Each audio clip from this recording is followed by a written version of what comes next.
Est-ce que c'est le moment d'acheter du Microsoft? Écoute, en toute honnêteté, personnellement, j'en achète une par semaine, ok? Une action par semaine Microsoft. Et je vais t'expliquer pourquoi.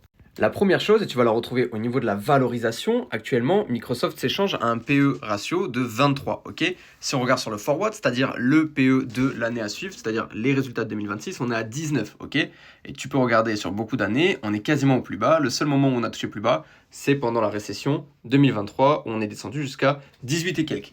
Bref, en gros, on est au point de valorisation le plus bas. Mais je ne vais pas du tout m'arrêter à ça. Microsoft est entre autres puni pour ses capex et ça peut se comprendre puisque littéralement ils ont explosé comme tu peux le constater. Les capex sur les flux de trésorerie opérationnels ont augmenté aussi à quasi 50% maintenant en 2025. Mais, et il y a un gros mais, même si le retour sur investissement n'est pas encore au top du top, si on regarde au niveau du volume d'affaires, on a une très bonne croissance pour Microsoft, l'EBITDA est en très bonne croissance également, les bénéfices sont en très grosse croissance, là où on coince, c'est au niveau du cash. Et si vous regardez bien, au niveau du cash, donc qui est en jaune, et bien littéralement, quand l'operating cash flow qui est en bleu augmente, le cash stabilise dans les 2 dernières années.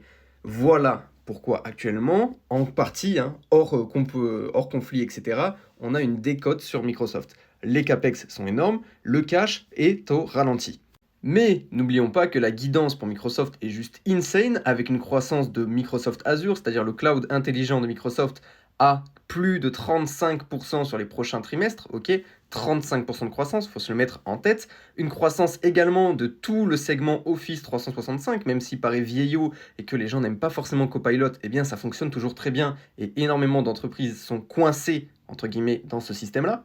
Le tout avec une nouvelle puce, certes qui n'est pas extrêmement poussée, mais qui pourrait réduire les prochains capex en achetant un petit peu moins de puces Nvidia, tout simplement pour les data centers, etc.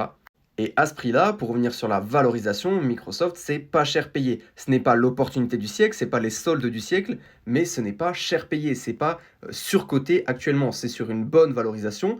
Mon juste prix, personnellement, d'ailleurs, je l'ai calculé et je l'évalue à 417 dollars. Tant qu'on est en dessous de 417, j'en achète une par semaine jusqu'à en avoir au moins 10 et après, on en reparlera. Pour l'instant, j'en suis à 7.